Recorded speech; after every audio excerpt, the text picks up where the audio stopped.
السلام علیکم ورحمۃ اللہ وبرکاتہ۔ سورۃ البقرہ آیت نمبر 143۔ اعوذ باللہ السمیع العلیم من الشیطان الرجیم من ہمزہ ونفخہ ونفثہ وکذالک، اور اسی طرح جعلناکم، ہم نے بنایا تم کو، امت وسطا، عدل والی، بہتر، لتکونوا، تاکہ تم ہو جاؤ، شہداء، گواہ، علی پر، الناس، لوگوں، ویکون، اور ہو جائے، الرسول، رسول، علیکم، تم پر، شہیدا، گواہ، وما، اور نہیں، جعلنا، ہم نے بنایا، القبلہ، قبلے کو، التی، وہ جو، کنتا، تھے آپ، علیہا، اس پر، الا، مگر، لنعلم، تاکہ ہم جان لیں، من، کون،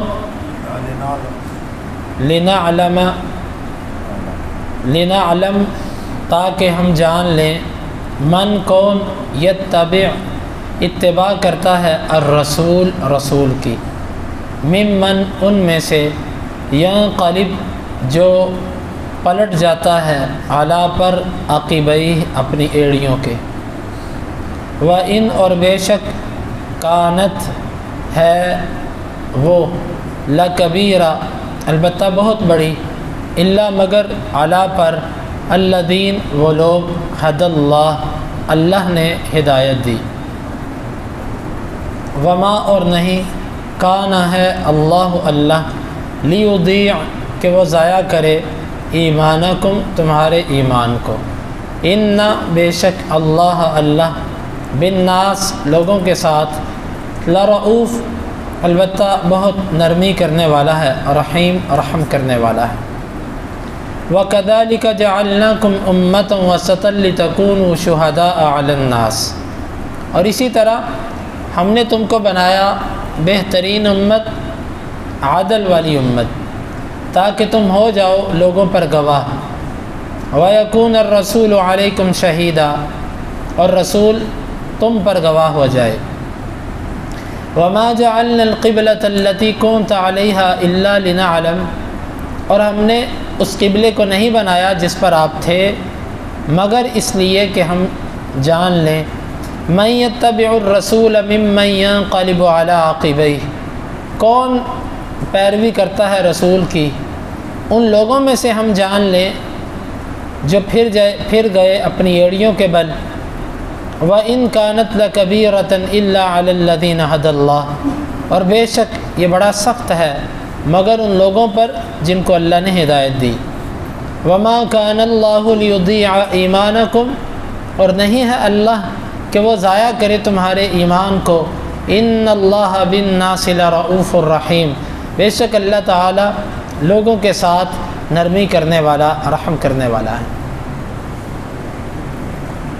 اور اسی طرح ہم نے بنایا تم کو امت وسط، اسی طرح، کس طرح، اس کا مطلب اہل علم نے مختلف طریقوں سے بیان کیا۔ بعض مفسرین کہتے ہیں کہ جس طرح بیت اللہ پوری زمین کا وسط ہے، درمیان ہے، اسی طرح اللہ تعالیٰ نے تمہاری امت کو بھی وسط، درمیان، اعتدال بنا دیا، یعنی کذالک کا معنی، یعنی کہ جس طرح پوری دنیا کے وسط میں بیت اللہ ہے، اسی طرح اللہ تعالیٰ نے تم کو امت وسط بنا دیا، ایک اس کا معنی۔ دوسرا اس کا معنی یہ بیان کیا جاتا ہے کہ جس طرح اللہ تعالیٰ نے تم کو ایک بہترین امت بنایا، وہ اس طریقے سے کہ سارے نبیوں پر تمہارا ایمان اور ساری کتابوں پر تمہارا ایمان، تمہارے سوا کوئی ایسا مذہب نہیں ہے جو سارے نبیوں اور ساری کتابوں پر ایمان رکھتا ہو، تو جس طرح تمہیں اللہ نے ایک بہترین یعنی کہ امت بنایا، اسی طرح یعنی جس طرح اللہ تعالیٰ نے تم کو کامل اور پورا دین دیا، اسی طرح اللہ نے تم کو بہترین امت بھی بنا دیا۔ اور تیسرا اس کا مطلب یہ بیان کیا جاتا ہے وَكَذَلِكَ جَعَلْنَاكُمْ أُمَّةً وَسَطًا، کہ جس طرح تمہیں اللہ رب العالمین نے حکم دیا ہے کہ تم دوسروں کو بھی خیر کی طرف بلاؤ اور ان کو دعوت دو، تو یہ ایک سب سے افضل کام ہے۔ تو جس طرح یہ کام افضل ہے، اسی طرح اللہ تعالیٰ نے تم کو بھی سب سے افضل بنا دیا۔ یہ کذالک کا معنی مختلف طریقوں سے اہل علم نے بیان کیا۔ ہم نے تم کو بنایا امت وسط۔ وسط کے دو معنی ہوتے ہیں، ایک اس کا معنی ہوتا ہے بہترین، اور ایک اس کا معنی ہوتا ہے انصاف والی۔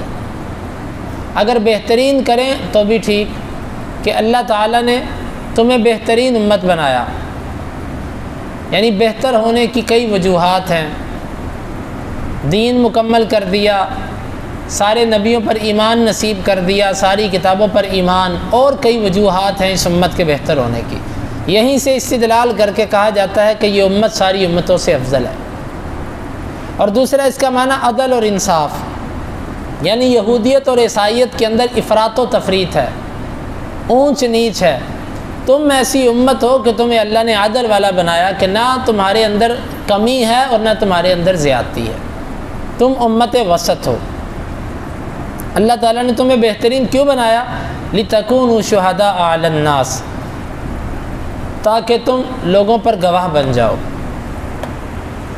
لوگوں پر گواہ بنانا تھا، اس لیے تمہیں بہتر امت بنایا۔ اس سے معلوم ہوا کہ گواہ ہونے کے لیے انسان کا بہتر ہونا ضروری ہے، یعنی بہتر آدمی کی گواہی لینی چاہیے، متہم آدمی کی گواہی نہیں لینی چاہیے۔ ہم پہلے لوگوں پر گواہ ہوں گے۔ یہ گواہی کس طرح ہوگی؟ حدیث کے اندر آتا ہے کہ اللہ تعالیٰ نوح علیہ السلام سے پوچھے گا کہ آپ نے اپنی قوم کو دعوت دی؟ وہ کہیں گے اللہ دی۔ اللہ تعالیٰ ان کی امت سے پوچھے گا تمہیں نوح نے دعوت دی؟ وہ کہیں گے نہیں۔ نوح علیہ السلام کہیں گے اللہ یہ جھوٹ بولتے ہیں، میں نے دعوت دی ہے۔ اللہ تعالیٰ پوچھے گا کہ نوح تمہارا گواہ کون ہے اس پر؟ تو اس پر ہماری امت کو پیش کیا جائے گا، ہم لوگ گواہی دیں گے کہ اللہ تیرے نبی نوح نے پیغام پہنچا دیا تھا، کیونکہ قرآن میں لکھا ہے، حدیث میں لکھا ہے، اس لیے ہمیں علم ہے کہ تیرے نبی نے پیغام پہنچایا۔ تو اس اعتبار سے اس کو امت جو ہے نا وہ وسط کہا گیا کہ گواہی دے گی پہلے لوگوں پر۔ دوسری صورت گواہی کی یہ ہے کہ اللہ کے نبی صلی اللہ علیہ وسلم ایک دفعہ تشریف فرما تھے، ایک جنازہ آپ کے پاس سے گزرا، آپ نے فرمایا کہ واجبت، اس کے لیے واجب ہو گئی۔ صحابہ کرام نے پوچھا اللہ کے رسول کیا؟ پھر ایک اور جنازہ گزرا، اس پر صحابہ کرام نے پہلے پر تعریف کی، دوسرے پر مذمت کی، تو آپ نے دونوں کی باری فرمایا کہ واجبت، لازم ہو گئی۔ صحابہ کے پوچھنے پر آپ نے بتایا کہ انتم شہداء اللہ علی الارض، تم زمین پر اللہ کے گواہ ہو، جس کے بارے میں تم نے اچھی گواہی دی اس کے لیے جنت واجب، جس کے لیے تم نے بری گواہی دی اس کے لیے جہنم واجب۔ گویا کہ ایک مومن آدمی دنیا میں بھی دوسرے مومن کے لیے گواہ ہے، اس اعتبار سے بھی ہم ایک دوسرے پر گواہ ہیں۔ مثلا میں جو لفظ آپ کے لیے بولتا ہوں یہ آپ کے حق میں گواہی ہے، یہ لکھی جائے گی، اور آپ جو میرے بارے میں لفظ بولیں گے یہ گواہی ہے اور یہ اللہ کے ہاں لکھی جائے گی۔ اللہ تعالیٰ نے تم کو امت وسط بنایا، یعنی گواہی دینے والا اللہ تعالیٰ نے تم کو بنا دیا۔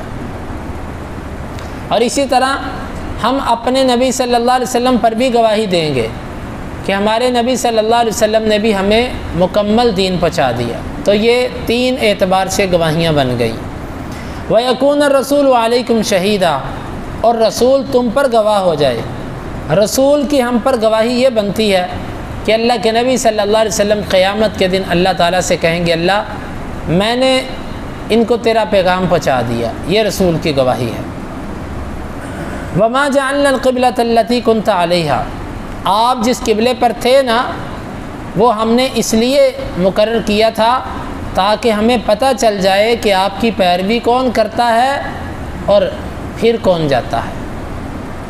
یعنی جس وقت بیت المقدس قبلہ تھا تو مشرکین کے لیے آزمائش تھی، ان کو اچھا نہیں لگتا تھا۔ جب بیت اللہ قبلہ بنا تو اہل کتاب کے لیے آزمائش بن گیا کہ ان کو اچھا نہیں لگتا تھا بیت اللہ کا قبلہ ہونا، تو دونوں کے لیے آزمائش اللہ نے بنایا۔ اور اللہ تعالیٰ فرماتا ہے کہ یہ حکم ہم نے دیا ہی اس لیے تھا تاکہ ہمیں پتہ چلے کہ نبی کی اطاعت میں اپنی خواہش کون قربان کرتا ہے، اپنے طریقے کو کون قربان کرتا ہے، یہ ہمارا اصل مقصد تھا۔ وَإِن كَانَتْ لَكَبِيرًا، اور بے شک یہ بڑا مشکل کام تھا، قبلہ بدل لینا کوئی آسان کام نہیں تھا، مشکل تھا۔ کیوں؟ چلے ہوئے طریقے کو، رسم کو، رواج کو ختم کرنا آسان نہیں ہوتا۔ وَإِن كَانَتْ لَكَبِيرًا، اور بے شک البتہ وہ بہت بڑا کام تھا۔ إِلَّا عَلَى الَّذِينَ هَدَى اللَّهُ، ہاں ان لوگوں کے لیے آسان تھا جن کو اللہ نے ہدایت دی، یعنی جس کو اللہ ہدایت دے دے اس کے لیے مشکل سے مشکل کام کرنا آسان ہو جاتا ہے، اور پرانی سے پرانی رسم کو توڑنا اس کے لیے آسان ہو جاتا ہے۔